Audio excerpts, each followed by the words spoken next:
Oh, regardez, il y a une plaque. Oh, il y a une fourche.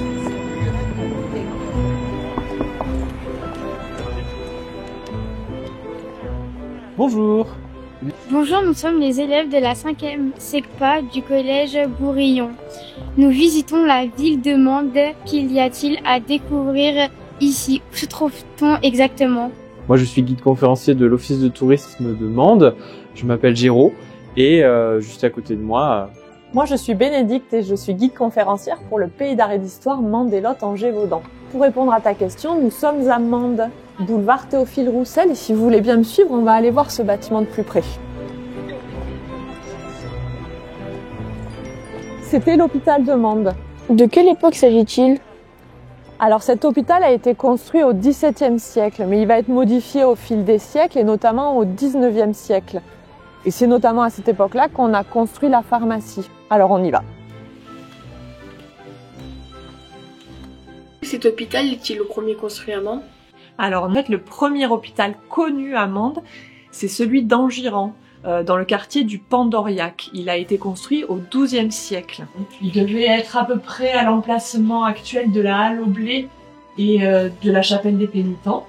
Ce qu'il faut savoir, c'est qu'au Moyen-Âge, la vocation première des hôpitaux, c'est pas d'assurer les soins, c'était plutôt de lutter contre le vagabondage. Et donc, on accueillait les mendiants et les vagabonds dans les hôpitaux. Alors cet hôpital, dans le quartier d'Angiran, il va être détruit en 1593 parce qu'on va décider de construire une citadelle pour protéger la ville des attaques des troupes protestantes. Il faudra attendre les années 1630 pour qu'on choisisse de déplacer l'hôpital dans le quartier d'Aiguepasse.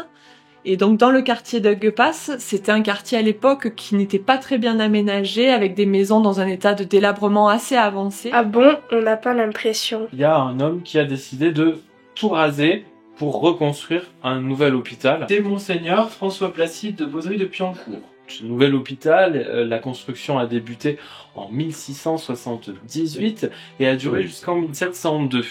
Alors la gestion de cet hôpital a été confiée à la confrérie de la Miséricorde et donc placé sous le patronage, la surveillance si vous préférez, de plusieurs saints dont Sainte Marthe, qu'on reconnaît quand même assez facilement avec le dragon qui se trouve à ses pieds, qui s'appelle la Tarasque qui terrorisait la ville de Tarascon.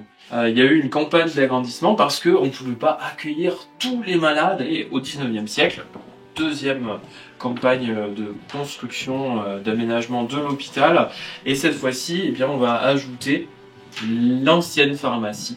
Qu'est-ce qui reste de l'ancien hôpital? Eh bien, il reste cette pharmacie. Alors, elle a été construite en 1850 et comme vous pouvez le remarquer, elle est très bien conservée. Et donc, cet ensemble se compose de 240 tiroirs, 15 vitrines, 14 placards et pas moins de 245 pots et flacons. L'ensemble des boiseries et les façades des tiroirs sont en noyer et le reste est en pin. Et les poignées des tiroirs sont en cristal. Qu'y avait-il comme épidémie à l'époque? Comment les soignait-on? Les plus connus sont la peste, le choléra, le typhus ou la variole. Et ces maladies contagieuses ont sévi de nombreuses années. Aujourd'hui, on soigne généralement les maladies avec des vaccins ou des antibiotiques, mais à l'époque cela n'existait pas. Et donc on soignait avec des plantes. Comment le pharmacien réalisait-il ces préparations? Alors pour réaliser ces préparations, eh bien le pharmacien s'installait au comptoir. Il pouvait être secondé par 2 préparateurs en pharmacie. Et avec l'aide de pilon, mortier, balance, eh bien il réalisait les sirops, les médicaments, les pommades, voilà, tout ce dont on avait besoin pour soigner les gens à cette époque-là. Que trouve-t-on comme produit dans ces pots? Alors c'est une bonne question. Essentiellement, on va trouver des substances végétales, des plantes donc, mais on peut également trouver des substances animales. C'est le cas de la mouche de Milan qu'on a de ce côté-ci, ou encore des substances minérales, donc plutôt des pierres, des roches. Il paraît qu'il y avait des plantes qui ont été utilisées dans des affaires d'empoisonnement au 19e siècle. Oui, tout à fait. Il y avait des plantes toxiques et dangereuses comme la ciguë, les lébores ou même la digitale. Ce sont des plantes à l'état naturel qui sont très toxiques et très dangereuses. Et pourtant, on les trouve ici dans la pharmacie parce que si elles sont utilisées dans des dosages raisonnables, elles peuvent soigner. Et c'est vrai que notamment aux archives départementales de la Lozère, on a retrouvé des procès-verbaux d'affaires judiciaires qui ont été qui relatent des affaires d'empoisonnement avec des plantes. Procès verbal de justice constatant la cause de la mort d'Étienne Salvat Pradeler à Cocurès le 2 décembre 1822. Cette ouverture du cadavre faite ainsi que de la vérification de l'intérieur du corps. Le docteur Jean Meusonnière, docteur en chirurgie, nous a rapporté que l'examen extérieur du cadavre lui a présenté le dos, les cuisses, les jambes et les ongles des mains et des pieds ayant une couleur violette, que l'intérieur de la bouche et l'arrière-bouche étaient dans un état d'inflammation ainsi que l'œsophage, que l'extérieur de l'estomac a présenté dans sa partie inférieure des signes d'inflammation, qu'en ayant fait l'ouverture, il en est retiré environ 1,5 litre de liquide de couleur jaunâtre, qu'en ayant examiné exactement l'estomac, il a trouvé son fond tapissé d'escarres avec des chirures sur les mêmes escarres, qu'il a ramassé une petite quantité de substance blanche qu'il a cru être de l'arsenic, qu'il s'en est convaincu par les expériences qu'il a faites. Il nous a rapporté de plus que les intestins grêles étaient vidés, que le côlon lui a offert une couleur brunâtre dans son extérieur, qu'en ayant fait l'ouverture, il a reconnu plusieurs escarres dans son étendue, qu'il pense que la mort violente de Pradeler a été causée par le poison, l'arsenic et a signé. Quelles plantes on a utilisées principalement? Quels étaient les produits bizarres?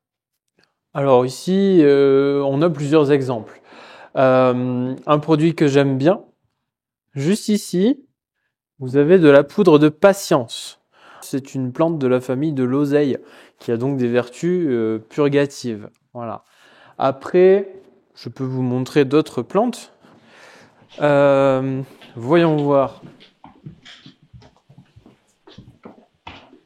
Juste ici, vous avez de l'opopanax. Ça vient du grec opos, qui veut dire jus, sève, et panax, qui a donné le mot panacée, qui veut dire qui guérit tout. Donc jus qui guérit tout. Alors c'est une plante de laquelle on utilisait donc la sève et qui permettait de soigner beaucoup de problèmes de santé. Ça a été notamment utilisé au moment du règne de Louis XIV. Il y a un médecin qui avait réussi à le soigner d'une tumeur. Et après ça, l'opopanax a été très très plébiscité. C'est une plante qui était classée dans la catégorie des Aliacées. Donc avec l'ail, le poireau. Et au XVIIIe siècle, à Versailles, il faut savoir que les plantes étaient classées en fonction de leurs odeurs. Et on considérait que plus elles sentaient fort, plus elles soignaient bien. Voilà. Donc l'opopanax, ça fait partie des plantes qui, pour les gens au XVIIIe siècle, soignaient le mieux. Après, qu'est-ce qu'il peut y avoir d'autre? De ce côté-ci, on a de l'eau-de-vie allemande. Bon, c'est pas du schnapps, voilà. C'est de nouveau un mélange, voilà, de plusieurs éléments qui permettent de soigner. Hein. Et un petit peu plus loin, on va avoir du sang-dragon, par exemple. Alors sang-dragon, c'est pareil, hein, c'est un nom très évocateur. En réalité, le sang-dragon, c'est une plante qui nous permet d'obtenir une teinture rouge. Voilà, d'où son nom de sang-dragon. Est-ce qu'on parle toujours d'apothicarerie? C'est vrai qu'avant on utilisait le mot d'apothicarerie, mais à partir de 1777 et la création du Collège de pharmacie de Paris, on va abandonner le mot apothicarie pour le remplacer par celui de pharmacie. Alors est-ce que Géraud, tu veux nous dire un mot sur le bureau du pharmacien justement? Nous sommes ici dans le bureau du pharmacien, avec notamment donc ce bureau au XVIIIe siècle, qui n'appartenait pas du tout aux pharmaciens, mais qui était le bureau qu'on a récupéré à la mairie de Mende, bureau du maire jusque dans les années 70. Après, on a également des mortiers et pilons en bronze.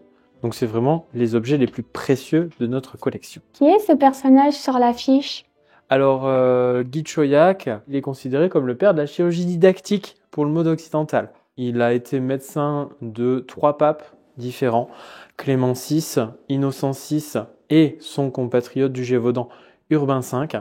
Et à la fin de sa vie, il a rédigé une œuvre qui s'appelle la Chirurgia Magna, Grande Chirurgie, et où il compile l'ensemble des savoirs médicaux et chirurgicaux de l'époque médiévale.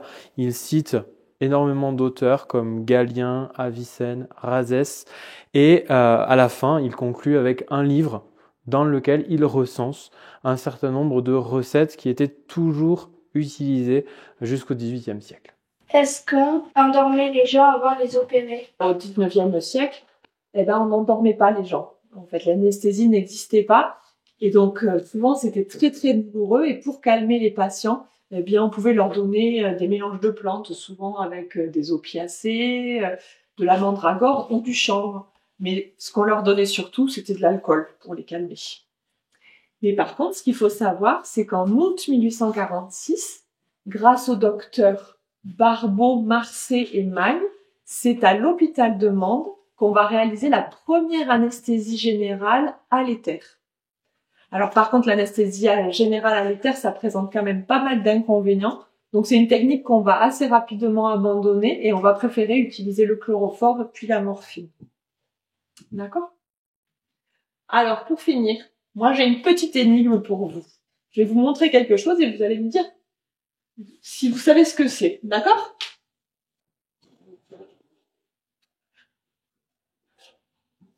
Est-ce que vous connaissez cette plante? Oui. Oui? C'est de la sauge? C'est de la sauge, exactement. Et donc la sauge, depuis le Moyen-Âge, c'est vraiment un produit star en fait. C'est une plante qui a plein de propriétés. Et il y a même un petit dicton. Est-ce que vous le connaissez, ce petit dicton?